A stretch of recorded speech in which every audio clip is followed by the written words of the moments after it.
Okay, before we get into that, I may have got that wrong. I may have predicted a PSV win and an Arsenal win on the second leg, but I did predict Arsenal would go through.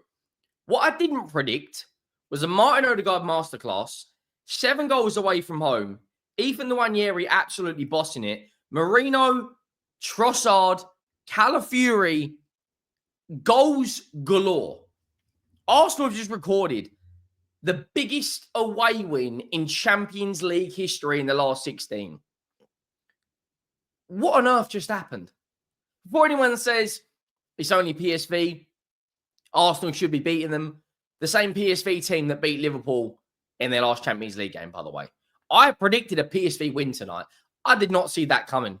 Make sure you go down, drop a like on the video if you haven't already. If we get it 250 likes, that would be absolutely glorious. The road to 50,000 subscribers is on. 90% of you who watch the content are not subscribed. We're steamrolling our way towards 50,000 subscribers. Make sure you also go out and check out earlier's video regarding Arsenal's new director of football, or the one that they're favourites to appoint. I've also got a video coming out regarding on the second channel to do with Liverpool, and there's a lot of Tottenham stuff coming up in the next couple of days as well. Romero, don't even get me started on that. Arsenal have just won 7-1. Without a striker, without Saka, without Havertz, without Jesus. Lots of positives tonight for Arsenal. It should have been 7-0. I don't know what Thomas Partey was doing for that penalty they gave away. Lewis Skelly got an assist tonight. Little bit rash in a couple of challenges. Gabriel and Saliba, I don't really think put a foot wrong. Timber, good. Ødegaard, for me, man of the match. Go and watch the assist for the 7th, I was about to say 5th goal, for the 7th goal. That right there is absolutely ridiculous from Martin Ødegaard. I thought he was man of the match. Nwaneri was very good. Trossard, good. Merino, good. Trossard was very good. In fact, Merino with a goal and an assist. That is what you call a dominant performance. I looked at the PSV team and I thought, Perisic, know him, very, very experienced player. We know Malacia from his days at Man United. We know De Jong's an aerial threat. I thought they probably should have started Bakayoko. He's a one-on-one player that is very good, getting down to the byline, beating his man. He caused Liverpool huge, huge problems. But that first half, I mean, Arsenal come away, they must be happy as Larry. The Champions League tie is done.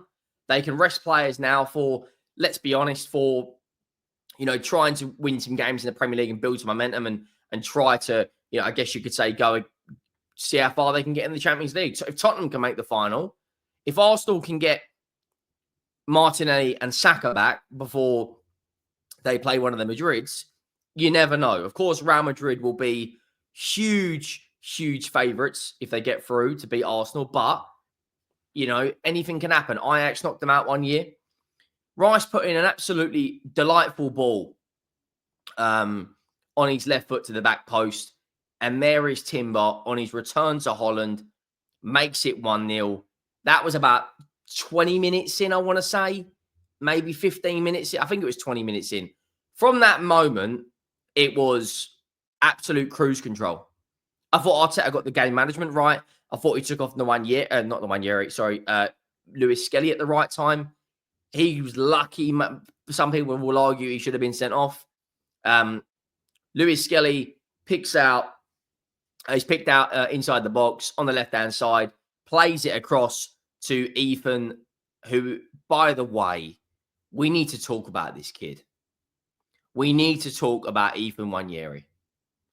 At 17 years of age, right, to have 3 goals and 1 assist in the Premier League. I think that's his first goal in the Champions League. He did get a couple of goals in the domestic cups as well. That's 2 goals in the Champions League for him, 3 goals in the league, and 3 goals in the League Cup, and an assist in the league. That's 9 GA at 17 already. He looks an unbelievable talent. The defending for the third goal, Mikel Merino playing that, Fellaini roll up front. Great finish from him. Absolutely diabolical defending. I don't know what they're doing. I don't know what they're playing at. And what you have to give Arteta huge credit is he could see that Lewis Skelly was maybe fortunate not to have had a second booking. I don't know what it is.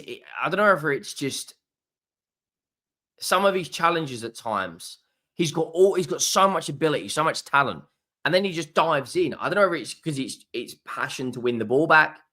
Arteta will probably coach that out of him in the near future, but he looks a talent as well. Obviously got his assist, brings on Calafiori. PSV get a penalty just before halftime. I don't really know what on earth Thomas Partey is doing. It is a penalty. He does have his arm round his neck. It is stupid for me. If he doesn't give that penalty away, Arsenal would have won 7-0, which may have even been a record away win in the Champions League game. They get into halftime, and then I talk about this so much about how big the first 15 minutes are in the second half. Arteta's team talk will be ringing in those players' ears, knowing the fact that you've just conceded as well a goal at the end of the half. A lot to play for, a lot on the line. And then what Arsenal do, Martin Ødegaard and Trossard, what a start to the half. Nwaneri gets away with his marker, puts a decent ball into the penalty area. The goalkeeper flaps it around and it falls straight to Ødegaard and he just fires it into the bottom corner. And I thought, right, he'll probably take off Ødegaard. He'll probably take off Nwaneri. He'll probably take off one of the centre-backs just to make sure that they don't get any injuries and to make sure they stay fit. And then a minute later, Trossard puts one in the back of the net. And I'm like, what is happening? It's 5-1 in 48 minutes. What a start to the second half. Calafiori plays a 1-2 with Trossard, bursts down the left-hand side, finds Trossard once again, puts it into the back of the net. Absolutely ridiculous finish. PSV, fair play to their fans. They were cheering on their players until the very, very end. You could see, you can always see how passionate the Dutch fans are to, cheer their players on. And then they brought on Bakayoko. Now, I thought Johan Bakayoko probably should have started this game. Like I said, he's a talented player, 21 years of age, Belgium international. I think he will be at a top club really soon. His stats in the Eredivisie this season aren't as good as they were last year, but he still is a technical player. You can see when he gets on the ball, he wants to run it. He's fullback. He wants to take players on. And then, you're thinking, right, it's 5-1. Surely they're not going to score anymore. They make it 6. Ødegaard, an assist from Mikel Merino. I don't know what the goalkeeper is doing. He just strikes it from outside the box. Benitez tries to make a save, and it slips through his hands. And Ødegaard runs off celebrating, and you're thinking 6-1. Arteta then brings on Ben White at the right time to try and build up his match fitness. 15 minutes to go.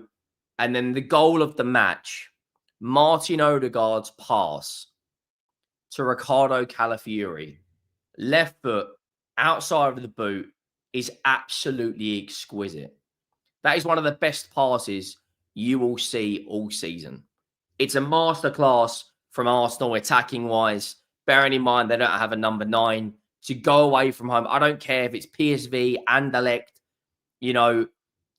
Vitoria from Portugal. I don't care. To score 7 goals away from home in the last 16 in a hostile atmosphere, because PSV fans are very passionate. We know how passionate the Dutch fans can be. We've seen it with Ajax. The finish from Ricardo Calafiori on his right foot is absolutely disgusting. And Arsenal are in absolute dreamland in terms of the tie. They can now essentially put a fully strength squad out against Manchester United, which United fans won't want to hear because they've got a big game against Sociedad on Thursday. And then they can rest and rotate players, maybe play a back four of Zinchenko, Ben White, to get his match fitness up. One of Gabriel and Saliba, and then maybe put Kivior back in to kind of just make sure that Gabriel and Saliba don't get injured. You look at the games they've got coming up. They've got some big games in there. You know, Chelsea won't be easy. Fulham won't be easy. Everton away definitely won't be easy. But, you know, they're comfortably going through to the quarterfinals, which will be up against one of the Madrids. Now, Real Madrid did win tonight 2-1. The goals in that game, by the way, were absolutely insane. Alvarez's goal was a joke. Brahim Diaz's goal was a joke. Now, I did get some of my predictions right. I did predict Aston Villa would win away from home. And in terms of how the quarterfinals are looking, it is looking like it will be Aston Villa into the quarterfinals, Arsenal into the quarterfinals, Real Madrid, Atletico Madrid. I would not want to be Real Madrid going with only defend the 1-0, one goal, you know, deficit. Atletico could quite easily drag that back. They're a good side. They're both teams are battling out for a league title. Both teams are battling out for a Copa del Rey. Real Madrid could do a treble this season. But it's going to be very, very interesting. Let me know your thoughts down below. Make sure you drop a like. Make sure you hit that subscribe button. I will see you next time. Thank you for watching. I am out.